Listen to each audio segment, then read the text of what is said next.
Un circuit automobile fait forcément du bruit, mais celui de Dijon-Prenois en fait-il trop? Respecte-t-il la législation?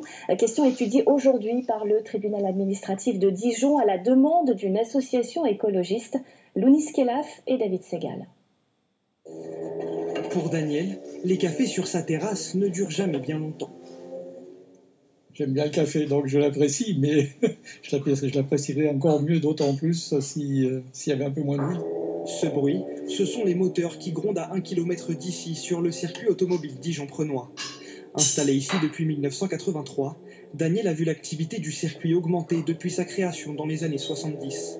Difficile de profiter de son jardin au moment des événements sportifs. On ne s'habitue jamais au bruit. Je ne sais pas si vous vous habitueriez, vous, mais non, on ne s'habitue jamais, quoi. Si c'est vraiment bruyant, on préfère quitter le local, ou alors on reste enfermé. Homologué depuis plus de 50 ans, le circuit est pointé du doigt par les sentinelles de la montagne dijonnaise. L'association attaque Dijon-Prenois en justice pour faire annuler le renouvellement de l'homologation.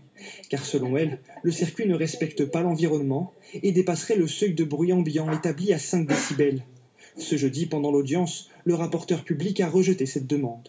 On ne peut pas se satisfaire de ça. Et puis, effectivement, on a plus insisté sur les nuisances sonores. Il y a quand même des riverains qui étaient requérants. Il n'y a pas que l'association environnementale. Les riverains subissent ces nuisances 7 jours sur 7 à cause du circuit.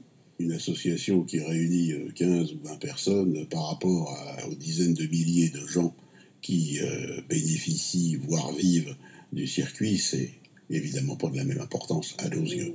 L'association écologiste, elle, a toujours l'espoir de faire changer les choses.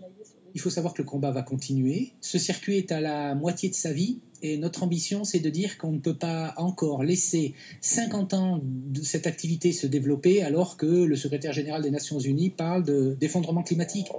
Le circuit Dijon-Prenois n'a pas souhaité réagir. La décision a été mise en délibéré et sera donnée au plus tard le 19 octobre prochain.